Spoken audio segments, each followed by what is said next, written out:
bersama saya di Uno Ivas Channel. Jangan lupa subscribe, like, dan share. Yang paling penting adalah komentar Anda semua. Salam literasi.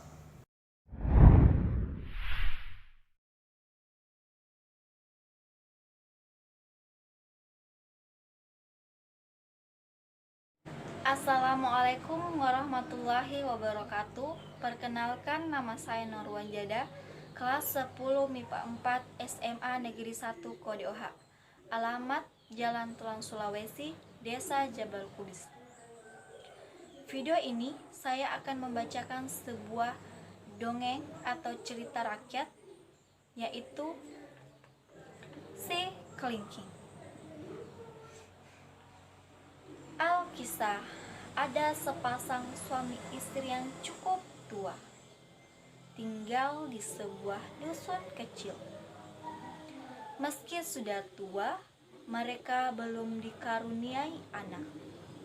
Siang malam mereka berdoa agar diberi keturunan. Tuhan pun mendengar doa sepasang suami istri itu.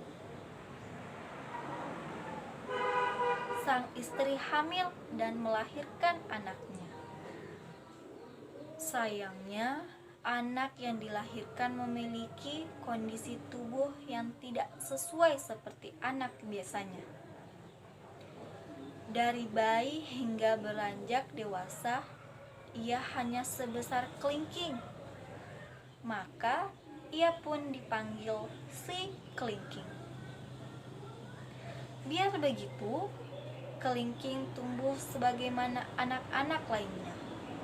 Ayah dan ibunya menyayangi kelingking seperti anak-anak yang bertumbuh lebih sempurna darinya. Suatu hari di dusun kelingking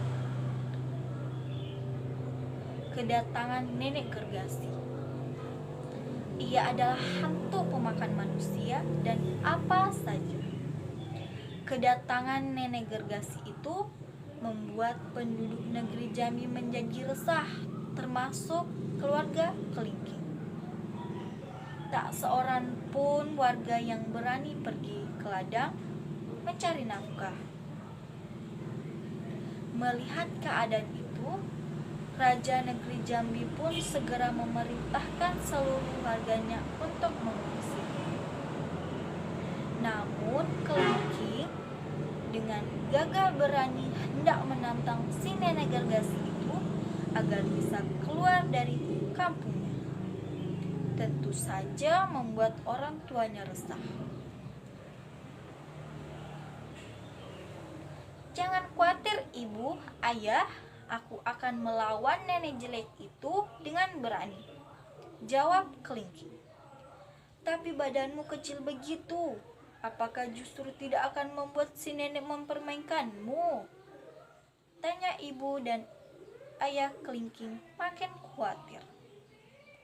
Tapi ternyata kelingking mempunyai siasat dengan kekurangan yang ada pada tubuhnya itu. Ia hendak menjebak si nenek Gergasi supaya terjatuh ke dalam jurang. Maka ketika nenek Gergasi ada di depan matanya, dengan mudahnya kelingking menyelinap masuk ke dalam telinga si nenek. Karena tidak ketahuan ada apa di telinga si nenek, kelingking pun dengan seenaknya bisa memainkan gendang telinga si nenek.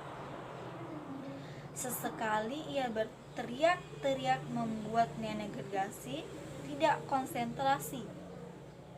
Terakhir, kelingking sengaja membawa ranting kecil lalu menggerak-gerakkan ranting itu ke sana kemari membuat geli si nenek. Kelingking terus bersemangat melakukan itu. Si nenek makin geli karenanya. Tepat saat itu, si nenek sedang ada di ujung jurang. Karena dia semakin geli dengan apa yang ada dalam telinganya, si nenek tak melihat jalan. Lalu jatuhlah ia ke dalam jurang yang dalam. Nenek Gergasi pun menghilang dari kampung Kelingking. Semua rakyat senang, termasuk raja, yang akhirnya mengangkat Kelingking menjadi panglima kerajaan. Di luar dugaan, justru putri raja malah menerima pinangan itu. Ia tidak melihat kekurangan tubuh Kelingking sebagai halangan. Maka kerajaan segera mengadakan pernikahan meriah selama 7 hari 7 malam. Selesai pesta, putri raja hendak beristirahat. Ia pun masuk ke dalam kamar dan hendak mencari suaminya. Tapi suaminya tidak ada di mana-mana. Putri raja menjadi cemas.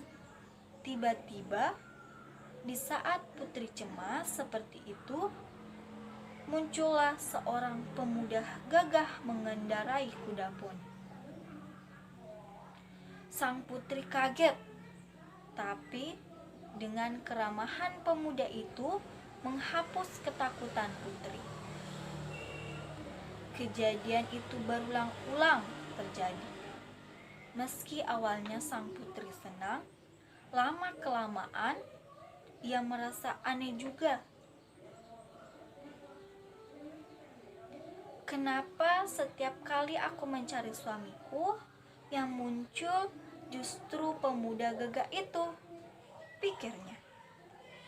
Suatu malam, putri sengaja mengikuti suaminya yang hendak pergi. Kelingking suaminya itu menuju sebuah danau. Setelah melepas pakaiannya, di dalam itu ia berendam, dan ajaib, suaminya itu berubah rupa menjadi pemuda gagah yang selama ini mendatangi sang putri.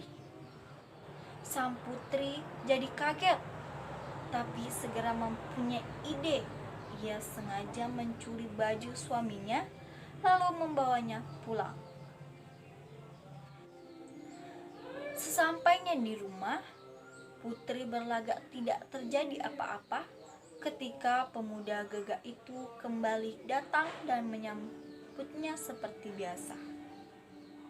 Saat hendak pulang, pemuda mendadak masuk ke dalam rumah itu dan berkata, "Maafkan aku, Dinda Putri. Aku tahu kau yang telah mengambil bajuku. Aku tidak bisa menjadi kelingking lagi.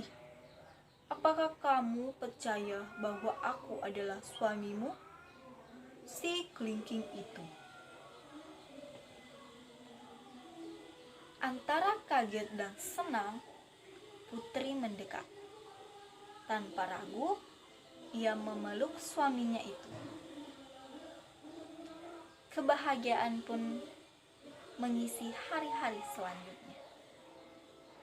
Itulah tadi cerita rakyat dari Jambi yang berjudul Si Kelingking. Semoga bermanfaat untuk kita semua.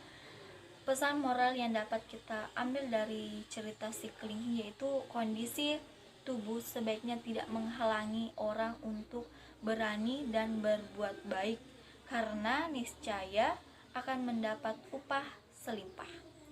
Terima kasih dan assalamualaikum warahmatullahi wabarakatuh.